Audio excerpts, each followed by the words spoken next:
सोचो जरा, अगर चंद्रशेखर शेखर आजाद, असदुद्दीन ओवैसी, मायावती और तमाम सभी बहुजन नेता एकजुट हो जाएं, तो क्या होगा? क्या कोई ताकत रोक पाएगी इस लहर को? क्या कोई मीडिया प्रोपेगेंडा इस एकजुटता की ताकत को तोड़ पाएगा? और सबसे बड़ा सवाल, क्या ये सिर्फ सपना है या आने वाले वक्त की सच्चाई? चंद्रशेखर आजाद रामन एक छोटे से गांव से निकला लड़का, जिसने पढ़ाई सिर्फ किताबों से नहीं बल्कि सड़कों पर, आंदोलनों में और जेल की सलाखों के पीछे रहकर की। जिसने यह सीखा कि अगर तुम्हारे पास सच्चाई है तो उसे कहने के लिए तुम्हें किसी बड़े पद की जरूरत नहीं। उनकी आवाज में वह भरोसा है जो सिर्फ अनुभव और संघर्ष से आता है।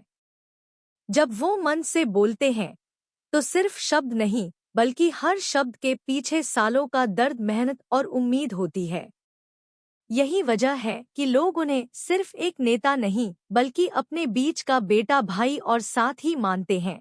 लेकिन सिर्फ चंद्रशेखर आजाद से यह सपना पूरा नहीं होगा, और यही बात उन्हें भी पता है। उन्हें पता है कि अगर 2027 में सच में बदलाव चाहिए तो अकेले लड़ने से नहीं होगा।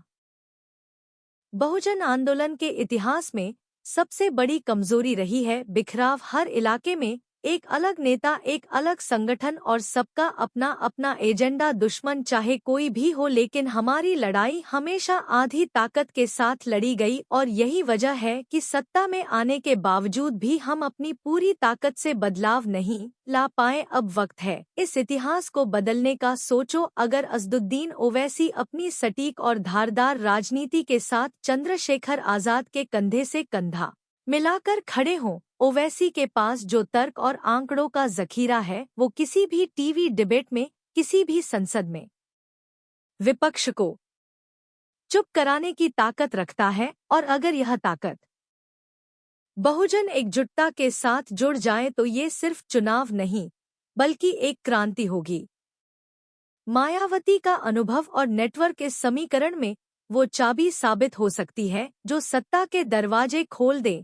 उनके पास प्रशासनिक अनुभव है, चुनाव जीतने का रिकॉर्ड है और एक पहचान है जो यूपी की राजनीति में अब भी असर रखती है। अगर वह इस बार अपने अनुभव को युवा नेता नेतृत्व के साथ जोड़ दें तो 2027 का नजारा पूरी तरह बदल सकता है। लेकिन सवाल है, क्या ये सब नेता अपने अपने मतभेद भूलकर एक मंच पर आएंगे? क्योंकि अगर यह हुआ तो सिर्फ यूपी ही नहीं, देश की राजनीति का पूरा नक्शा ही बदल जाएगा। और अगर यह नहीं हुआ तो 2027 भी सिर्फ एक और सवाल बनकर रह जाएगा, और एक बार फिर 2029 में देश की कमान हमारे हाथों से निकल जाएगी, जहां लोग कहते रहेंगे, काश उस वक्त सब साथ आ जाते। आप सोच रहे होंगे, यह सब सुनने में अच्छा लगता है, लेकिन हकीकत में मुमकिन कैसे होगा? मुमकिन तभी होगा जब जनता इस बदलाव को अपनी जरूरत बनाए, जब हर गांव, हर मोहल्ला, हर शहर में यह चर्चा शुरू हो कि 2029 में हमें सिर्फ वोट नहीं डालना है बल्कि अपने लोगों को सत्ता में बैठाना है। जब हर इंसान अपने घर से, अपने मोबाइल से, अपने सोशल मीडिया से यह आवाज उठाए कि हम एकजुट हैं।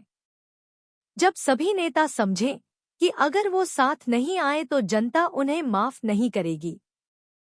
और फिर क्या शेखर आजाद के भाईचारा बनाओ सम्मेलन सिर्फ जनता में भाईचारा बनाना है? क्या बहुजन नेताओं में भाईचारा बनाना और एकजुट होना जरूरी नहीं है?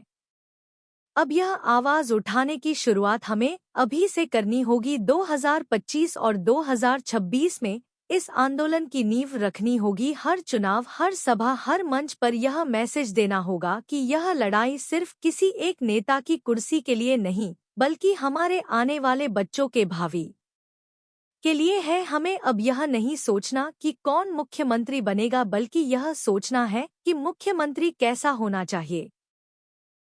और इसका जवाब है वह जो हमारी बात सुने, हमारे साथ खड़ा हो और जो सत्ता को सिर्फ सत्ता के लिए नहीं बल्कि बदलाव के लिए इस्तेमाल करे।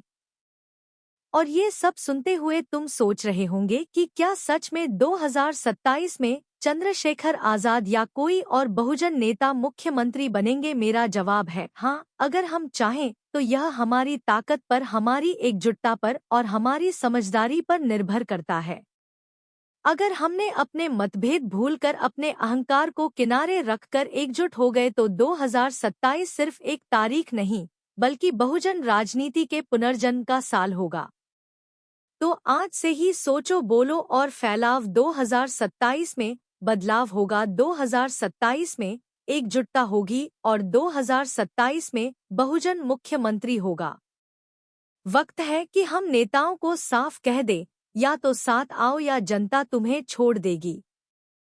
क्योंकि 2027 का इतिहास हम लिखेंगे और उसमें लिखा होगा, इस साल बहुजन एकजुट हुए और एक नई सुबह का आगाज हुआ। और जब वह सुबह आएगी तो शायद लोग यह कहेंगे कि ये सब शुरू हुआ था कुछ सपने देखने वालों से, कुछ आवाज़ों से, कुछ वीडियो से, और उन आवाज़ों में तुम्हारी भी आवाज़ होगी। तो भाई तय कर लो, 2027 का इंतज़ार नहीं करना, 2027 को बनाना है। और जब चुनावी नतीजे आएंगे तो ये सिर्फ जीत नहीं होगी, यह हमारी आने वाली पीढ़ियों के लिए सबसे बड़ा तोहफा होगा। इस वीडियो को इतना शेयर करो, इतना शेयर करो कि यह बात हमारे सभी बहुजन नेताओं तक पहुँचे और वह इस पर विचार कर सकें।